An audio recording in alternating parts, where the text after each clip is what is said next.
Teman-teman, kali ini aku mau spill perkembangan terbaru pembangunan destinasi wisata Labuan Bajo. Kita tahu bahwa Labuan Bajo terletak di Kabupaten Manggarai Barat, NTT. Tidak seperti 5 tahun lalu, Labuan Bajo kini semakin cantik dan keren. Sudah banyak pembangunan yang dilakukan oleh pemerintah yang mengubah wajah kota Labuan Bajo. Tidak hanya infrastruktur jalan, pelabuhan atau bandara, tetapi juga pembangunan pusat kuliner, spot wisata, dan tentu saja infrastruktur penunjang kegiatan ekonomi seperti kawasan Eco Park di Pulau Rinca dan juga kawasan ekonomi khusus Golomori. Nah, yang terbaru, Presiden Jokowi baru saja meresmikan pembangunan jalan akses Labuan Bajo menuju Golomori pada tanggal 14 Maret lalu. Jalan ini dikerjakan sejak April 2022 dengan anggaran sebesar 481 miliar yang bersumber dari APBN. Jalan ini dibangun sepanjang 25 km yang terdiri dari 5 segmen. Tentu saja teman-teman bertanya, apa tujuan pembangunan jalan ini? Menurut Presiden Jokowi, jalan ini dibangun sebagai penghubung antara kota Labuan Bajo dengan kawasan ekonomi khusus Golomori.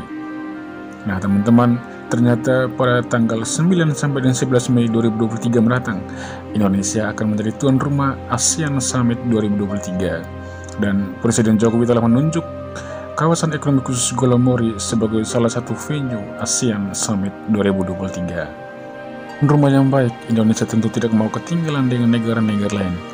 Persiapan infrastruktur dan penataan lokasi kegiatan akan menjadi perhatian pemerintah.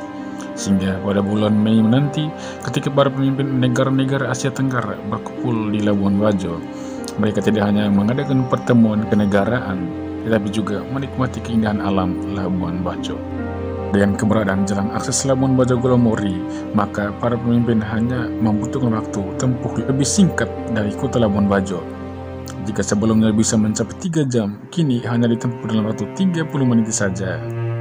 Keberadaan jalan Labuan Bajo Golomori ini tentu menjadi magnet baru bagi wisatawan untuk berselancar lebih jauh ke zona pedalaman untuk merasakan sensasi keindahan alam dan juga pertemuan kebudayaan dengan warga setempat.